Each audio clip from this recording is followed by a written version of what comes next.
guys, this is Jess Dowd, and I would like to welcome you to the Girl Do It Yourself podcast. Hey guys, and welcome back to another episode of the Girl Do It Yourself podcast. My name is Jess, and I am your host. So in this episode, I sat down and pre-recorded an interview with my friend Hannah. She is someone who has been in the health and wellness and holistic, non-toxic world or space, whatever you want to call it, for going on about 12 years now. She also has her own podcast called the Self-Care Sessions. So check those out. She talks about all different good tips and tricks on how to take care of yourself.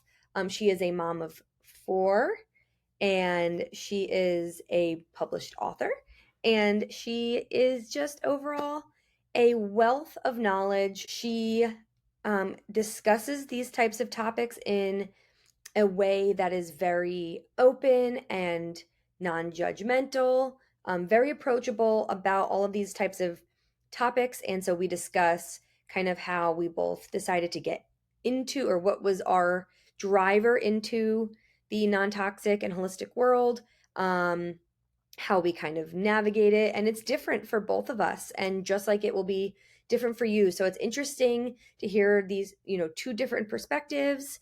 Someone who's been doing it for years, and then me who's been doing it for about a year, roughly, with a little interaction with red dye from a few years ago.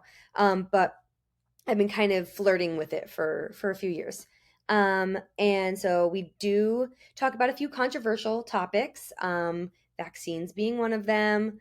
And we are moms with our own personal experiences and opinions. We are not doctors or healthcare professionals. There is no medical advice in this episode whatsoever, but some just very good information discussed from 2 perspectives. I think there is a ton of great information that a lot of people would love to hear, but these are the conversations that are had between moms at the playground instead of out in the open.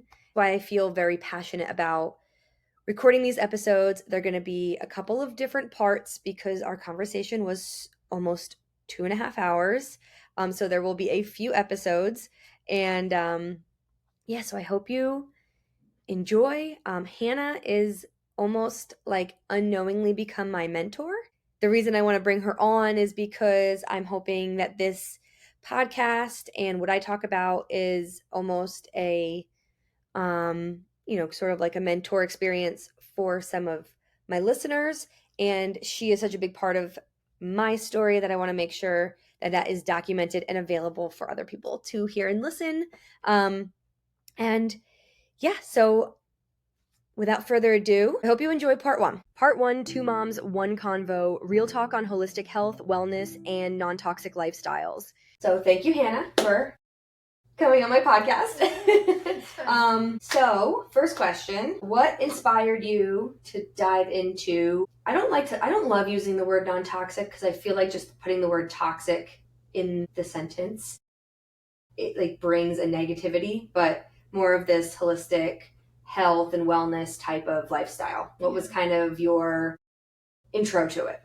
We talked about this a little bit the other day, but for me, the biggest first step that pushed me into it was getting pregnant with my first and not having insurance. So I really couldn't do any of the standard normal things that all my other friends were doing. And I mean, even before that, my mom was always more alternative. Crunchy? Yeah. Crunchy mom? Yeah, like as much as she could be. Like I realize now, like she didn't have the internet, and she's still, like when I was going through different things, she would always be researching, and usually she'd come up with some sort of herbal remedy or something like that. It was never like, instead of running to the drugstore, let's just go to the doctor and get you on, medication or whatever. Like she was like delving into organic produce when it was not cool. When it was very expensive, supposed to be the normal.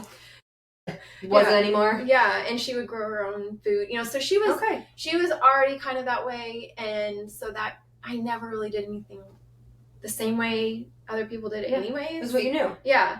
And so when it came time to, I was pregnant, I'm like, I just don't feel comfortable with any of this stuff. And then, I decided to pursue a home birth. And that opened up a whole new, because then I'm dealing with midwives and they're telling me things I'd never heard before. And they're asking me, what do you eat? What do you drink? And and I was like, what does that have to, I guess it's all connected. And then it started, like the light bulb started going off. And then once you have the baby, it's like, it's 0 to 60 and you're having to figure out all of these things that you've never had to think about before. Yeah. I wish I had that light bulb moment before having kids. Looking back, I was so close too. Like, we lived in Vermont, which was super crunchy. We had some friends. We even lived at a house that I just realized yesterday, like, would have been a homestead. Like, it was on farmland. Like, literally, it was cleared out farmland that they built the house on. So, like, it would have been perfect for all of that. And we were 23 when we bought 4 when we bought the house, 26 when I got pregnant. And we were still in that, like, go-go lifestyle. Yeah. Like, we were both in the military. We were doing a lot of, like, he was, doing a lot of moving for, or traveling for training and stuff. So we weren't together actually a whole lot. And we just, I don't know, I just never put it together. Yeah. I really wish I had. Yeah.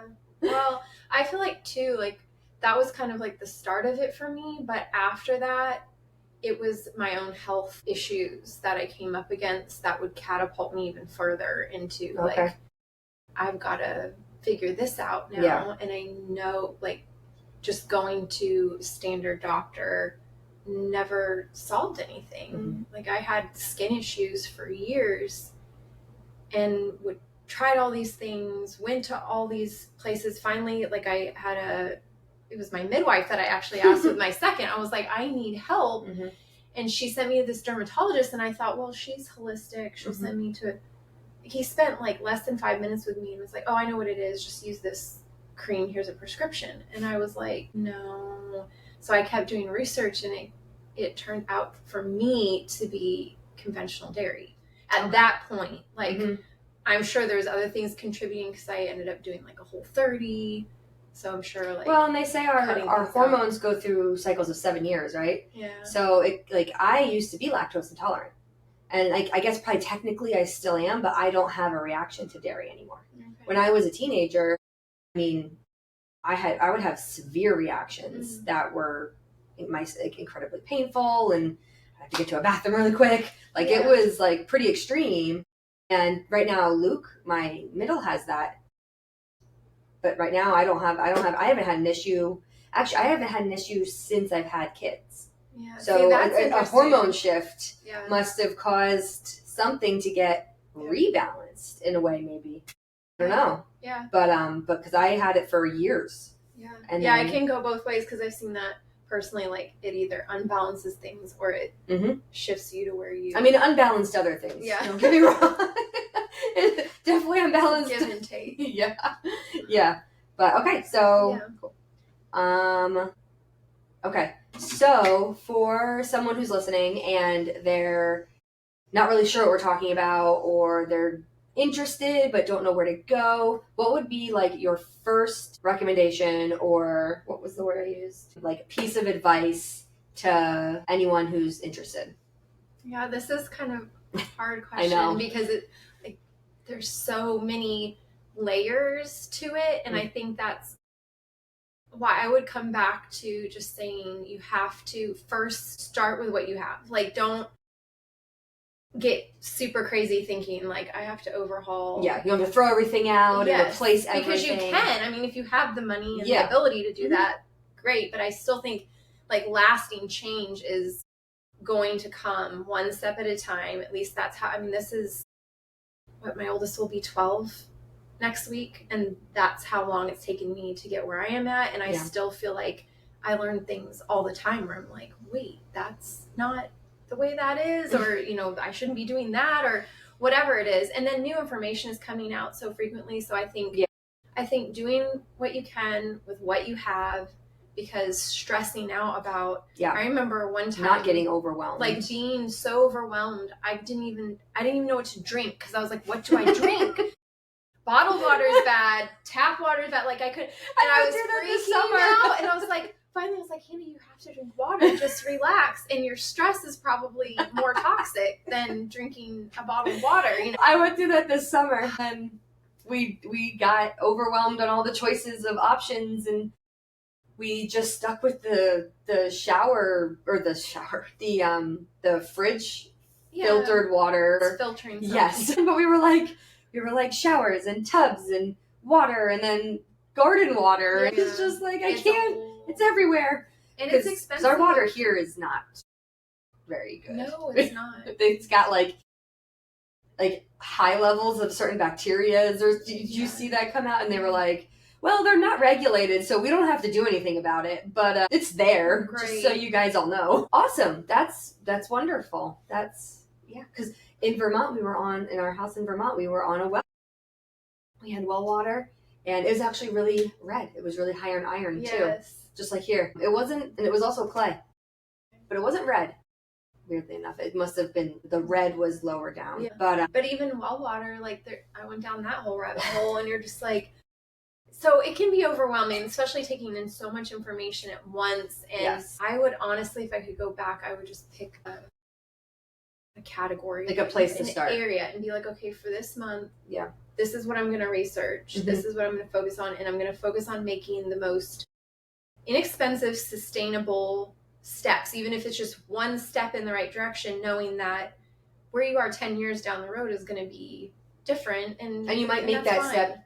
You might change that step down the road because of something new that you learned. Yes. Yeah. And you learn, your priorities shift, and especially depending on the season of life you're in. Yes. You know, if you have kids or if you don't have kids, or if they're older, or whatever. If sickness comes up. For me, I think the biggest final, aha moment that I had where I was like, okay, I can't ignore this anymore, was our food.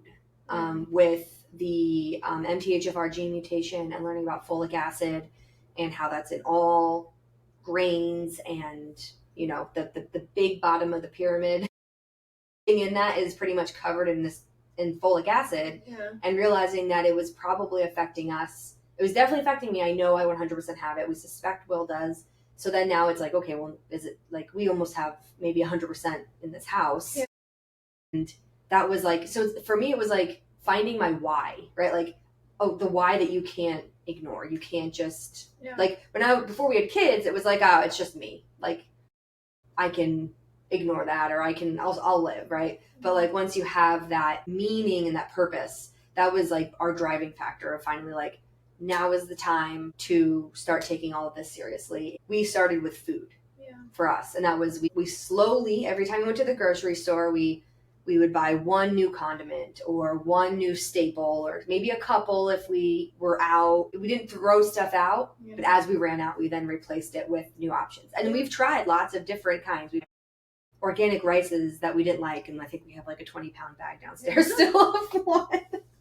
But it's each step is, like you said, one step at a time is how we've been able to do. I mean, I even changed my deodorant over to Native, and Native still has fragrance in it. And I was like, Primally Pure is that's the one I go to. And it's funny though, it's kind of weird to talk about, but it's over the years as I've detoxed, I don't smell anymore. I sweat, but you want to sweat. But I don't stink or anything. And so I do one little swipe if I'm going out somewhere, but other than that, I'm usually I'm just gonna let myself.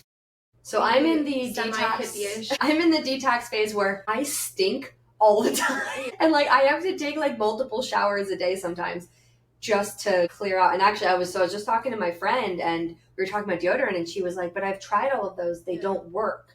And I was like, "So they don't stop you from sweating, which is what the other ones do, which is why you don't stink." But that's not what you want. And I was like, I understand what you mean by they don't work, as in you still smell when you use them. I was like, but that's because you have to stop adding in the toxins and the bad things that your body is needing to detox and process out, or else it's a whole cycle. And it takes, I've been doing it I'm coming up on 6-8 months now of starting to detox, take a lot of the, all of the processed foods, seed oils. I mean, all those things. But you think about like all the years that you were. I'm detoxing 35 years of it out. And have you ever done a pit detox, like with it's a clay?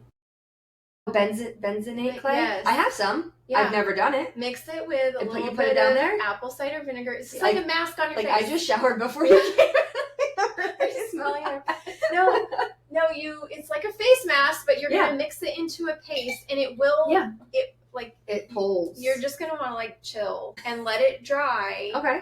And it'll pull, and do that once or twice a week. Okay. And that will help speed it up. Okay. Yeah. That's good to know. Because you're so many lymph nodes right there. Mm-hmm. And over the years, they're just getting clogged. And then you have the bacteria that's. Yeah. Well, and I wonder if it's why I had an issue with breastfeeding. If there's stuff and yuck in there, and then it's clogging. I don't know. Because I never produced well. Yeah. But before we leave the clay situation, a friend of mine actually, I bought it because she uses it for her husband who's in the military who has to get vaccines still. And she sends it in with him to work with a Band-Aid. And after he gets it, she has him put it on the site to just help pull anything that's still right there, like any of the whatever metals or whatever out, because he my husband just got the flu shot in December. He just came down with the flu. Yeah, imagine that. Yeah, but it's been worse than it should be as a healthy adult. Mm. And it's the vaccines are a whole thing. And that was actually one of the things, when I first started researching after getting pregnant. And it was just oh my gosh. This, as alternative as my mom was, we were military and we got, but the schedule was different. Way different. Much smaller.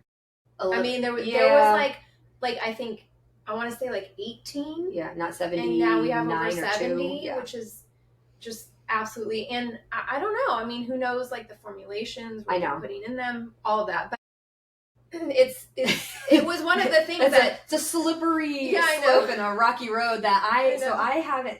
Are your kids?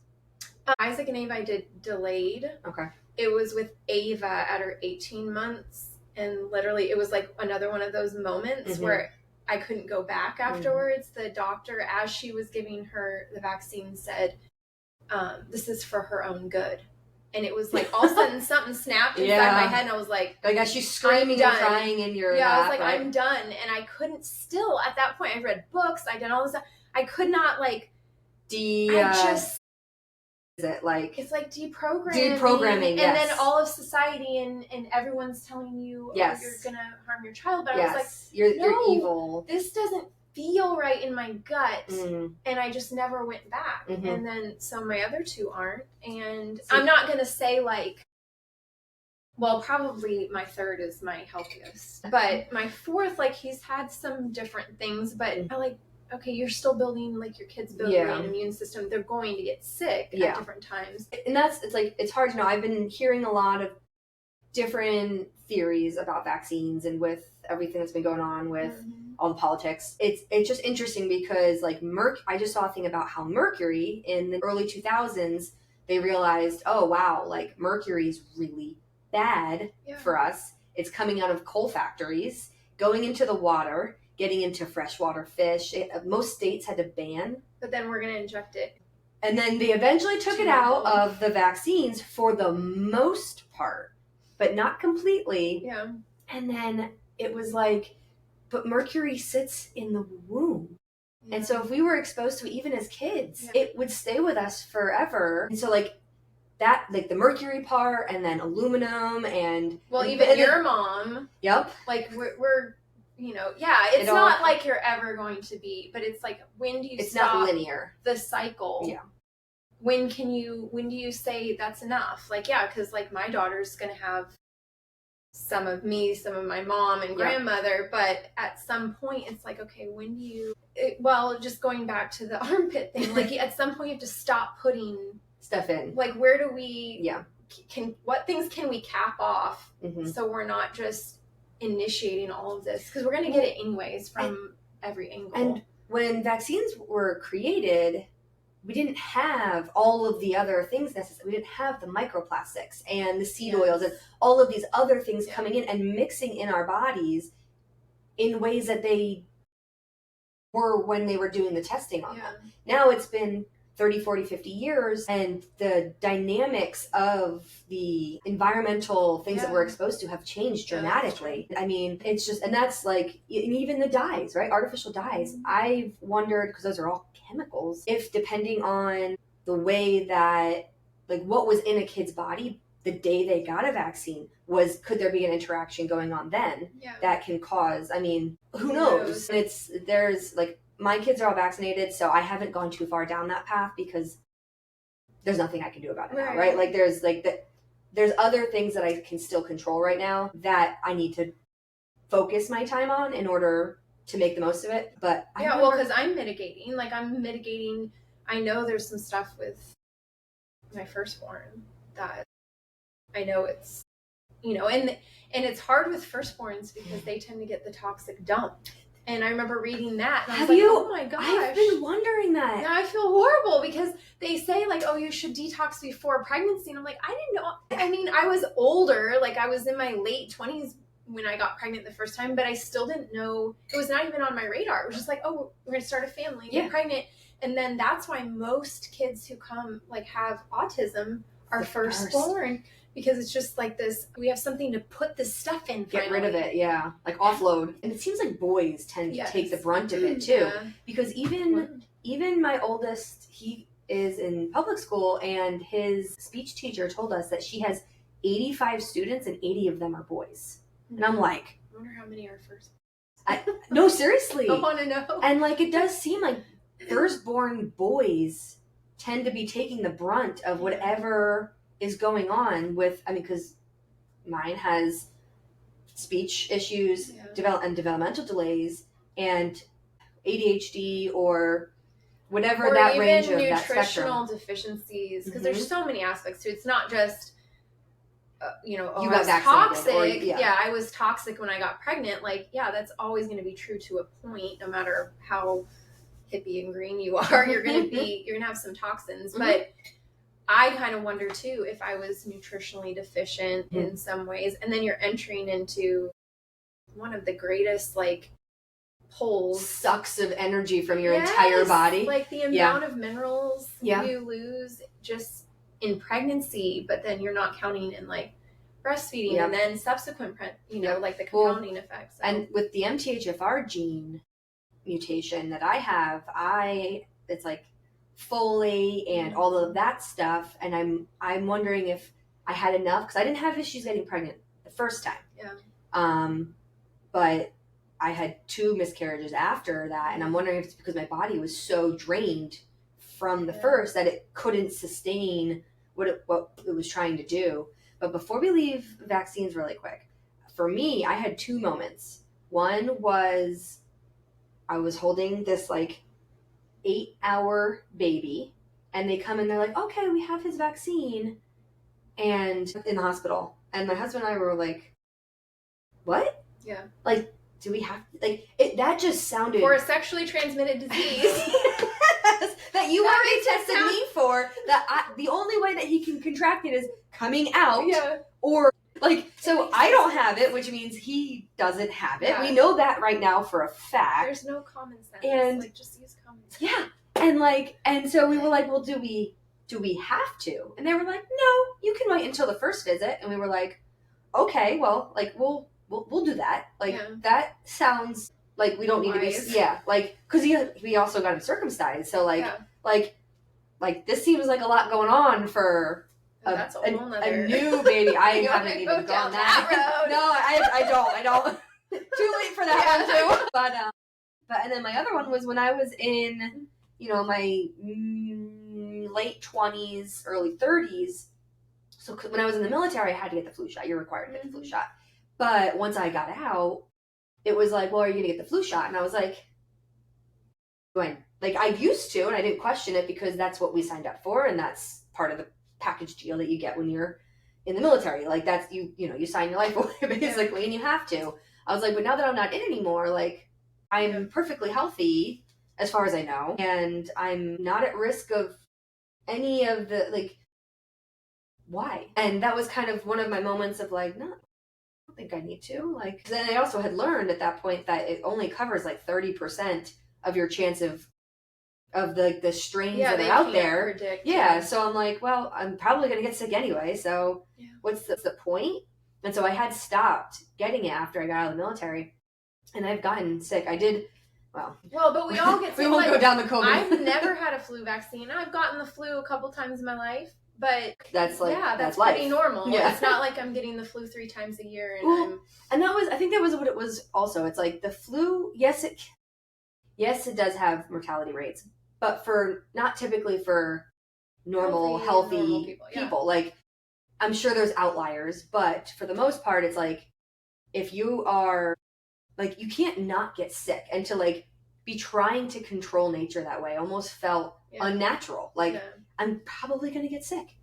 That's the way it is. Like, yeah. And so that was one of my moments of like, this seems weird. The kids don't get the vaccine or the flu shots, and we don't do much anymore.